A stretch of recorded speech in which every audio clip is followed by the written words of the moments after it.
Zachary was diagnosed about a month after he was born on March 7th, 2002, when he went in for exploratory surgery. We were hoping it was just blocked ducts, and in fact it was biliary atresia. Tiger Lily was 7 weeks old when she was first diagnosed with biliary atresia. It's one of the more common childhood liver diseases, but one that can't be diagnosed easily. So we had actually gone through about 2 weeks of testing before we knew for sure that that's what she had. And at that point we knew we had a big battle with liver disease ahead of us.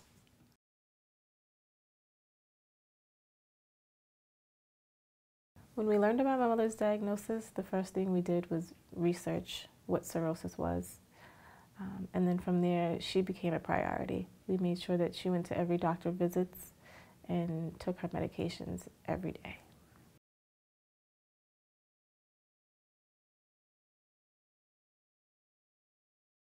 My father was diagnosed in 1996 with liver disease, specifically cryptogenic cirrhosis of the liver. It was a while before we realized that it was in fact liver disease. In fact, he had been tested for many other things. We had known for a while that he was physically ailing, but we didn't know what was causing it. And then a visit with his former primary care physician suggested maybe having his liver levels checked, and lo and behold, in 1996 he was diagnosed.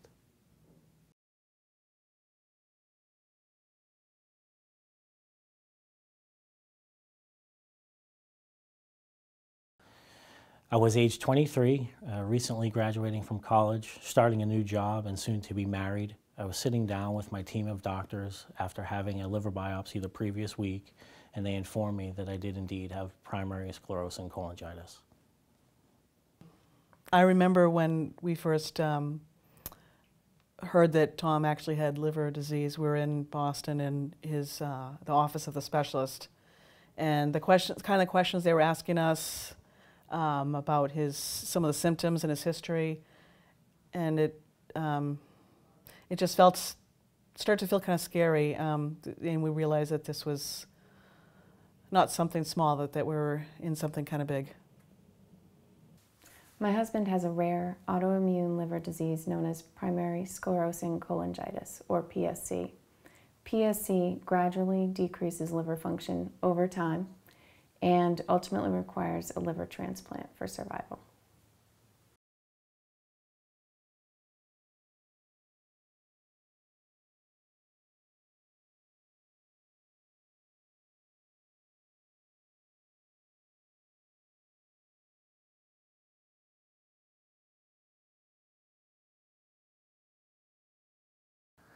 I was diagnosed with hepatocellular carcinoma, which is a deadly form of liver cancer.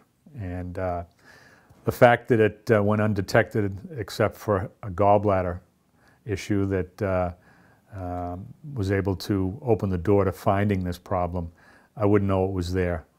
It's a silent killer.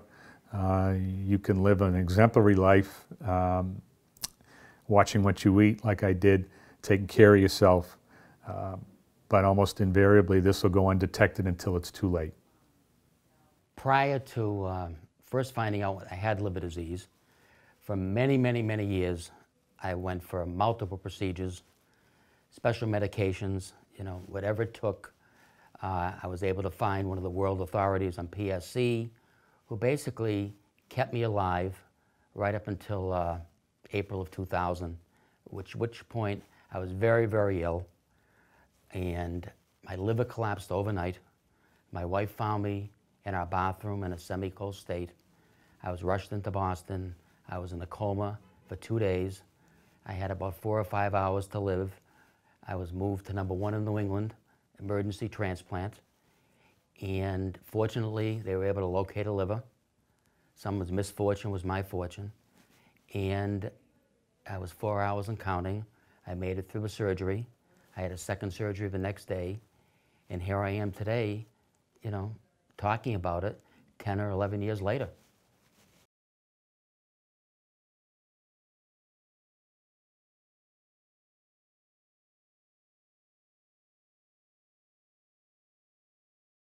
I have non-alcoholic fatty liver disease, which happens to be one of the fastest growing forms of liver disease in the country.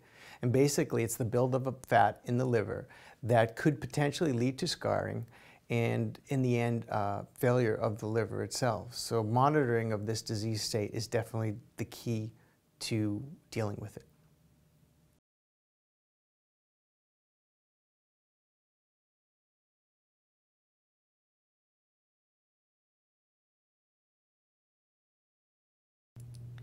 I remember the day that we found out that Laura was sick. It was June 21st, 1988. I took her to the pediatrician for a routine ear check. And I had been noticing that her stomach was enlarged. The doctor felt her stomach and said her liver was enlarged.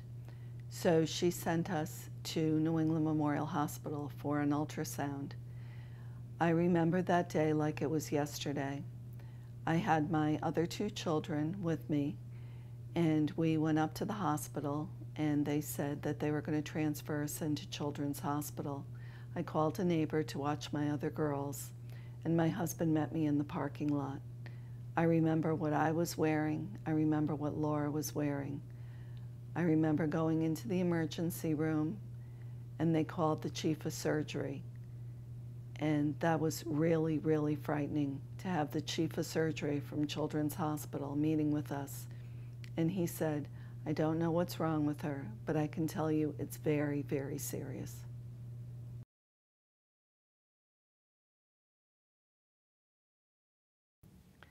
Laura had a liver transplant when she was 2, and up until that time, she spent a lot of time in the hospital, and they did their best to keep her healthy until a donor became available. We found out when she was in 6th grade that they had given her blood infected with hepatitis C at the time of her transplant. I remember one afternoon, the doorbell rang. It was the post office bringing me a registered letter from the hospital saying that they had done a look back and given her blood at the time of her surgery that had hepatitis. We contacted all her doctors, and they explained that hepatitis, being a slow-moving disease, she may have it, and we didn't even know, even though she was doing so well. We started her on treatments. They're called interferon treatments to kill the hepatitis. And after she was on it for about 20 weeks of being so sick from the treatments, they tested her blood and realized that it was having no impact on the hepatitis, so they stopped it. When she was in high school, the hepatitis started really getting bad, and she ended up in the ICU at the hospital from internal bleeding. So at that time, she went back on the treatments until they were able to list her for another liver transplant.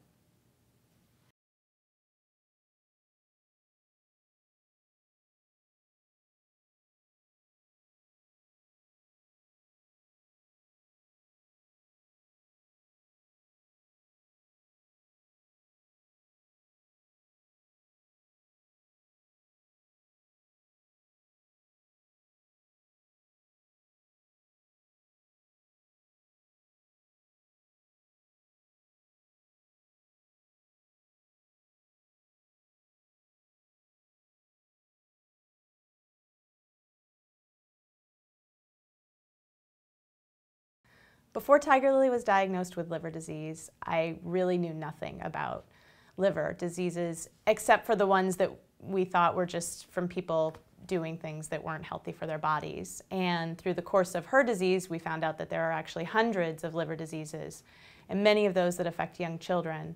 For no reason, they're not genetic, they're not even sure how they're caused. I think it's important to support the American Liver Foundation to spread awareness. I believe there's a lack of education involving liver disease, and in our case, we knew nothing about liver disease.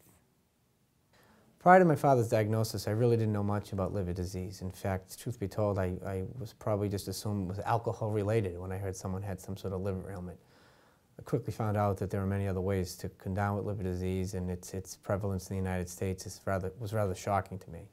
But prior to that, I really didn't know all that much. When I was 12 years old, before I was diagnosed, I had no knowledge at all of what liver disease I had or what the liver does. I knew nothing about liver disease. The only experience I ever remember with liver disease was alcoholics who would destroy their liver. But the image that kept popping into my head when Laura was diagnosed was of Charlie Fisk, Jamie Fisk's father, going on national television because his daughter was a baby with pediatric liver disease and making a plea for a liver. And I feared that I would be doing the same thing.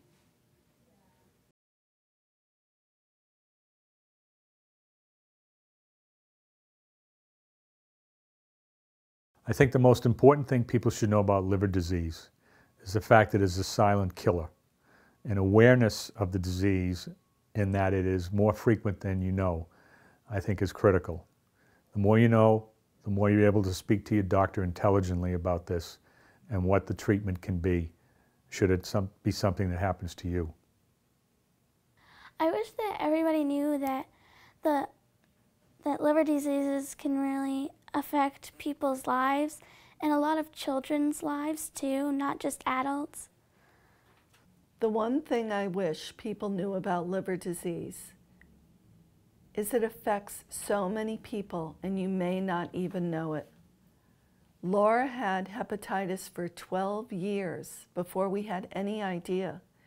She was having liver functions done every time she went to the doctor's office, and we didn't know she had it. There are so many people that could be suffering from this. I think everybody, when it comes to liver disease or any disease for that matter, I think it's important that you go for your checkups, your bloods, whatever you have to do today. I don't think there's a day that doesn't pass that we all hear a sad story, whether it's livers or whether it's hearts or whether it's cancer. It's very important that you take care of yourself and you be proactive.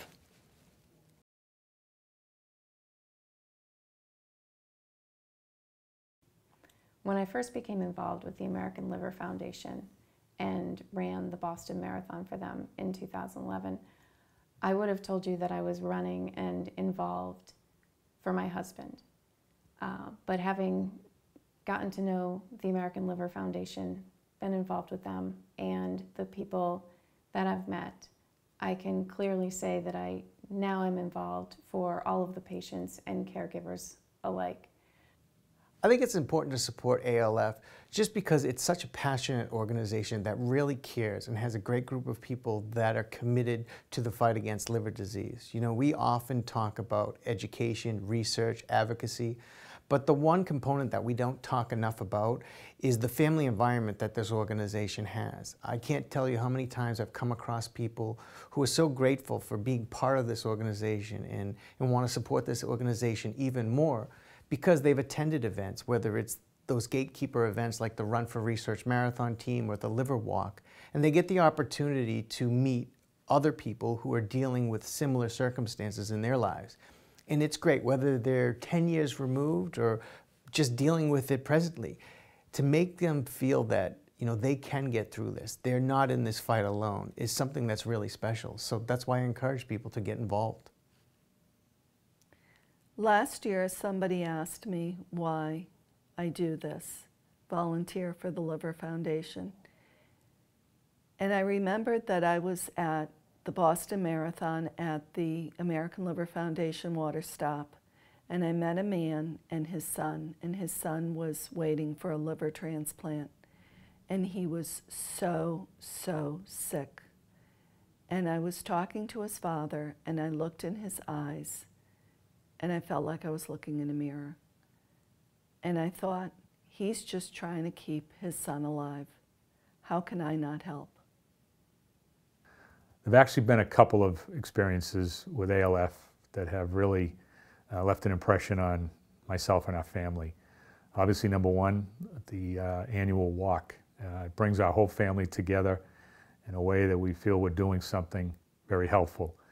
Number two was the Boston Marathon in 2010 that my son and daughter ran on behalf of ALF. It was 2 weeks after my transplant, and I was able to somehow make it to the ALF checkpoint at the Newton Wellesley Hospital and got to see my two kids run by. It was one of the most emotional, if not the most emotional time of my life and my family's life. At that point, it kind of solidified what ALF means, and it was just a great moment. My best experience to date with the American Liver Foundation was when my family and I participated in their fundraising walk. My mother had 8 children in all, and if you factor in all our children and aunts and uncles that participated, there were about 30 of us that walked in honor of my mom. My best experience to date with the American Liver Foundation probably was the Run for Research team in 2010. It was my first and to date only marathon run. My father was around then to see me run it, I ran it for him. But I think the thing about that is not only was I able to run and complete the marathon, but was actually seeing all those people come together for one common cause. Most of the folks did not have liver disease, but they were impacted by someone else that did have it. So it was good to see people coming together to do something good for someone else. The Liver Foundation has been so wonderful to myself and Zachary and actually my whole family that, you know, there is not anything that I would not do for them because they have actually given us so much hope and support over these 9 years that it's just, it really is so deep in my heart, you know, the love for the Liver Foundation, that there's not anything that I would not do to help support them.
Like lemon drops high above the chimney top. That's where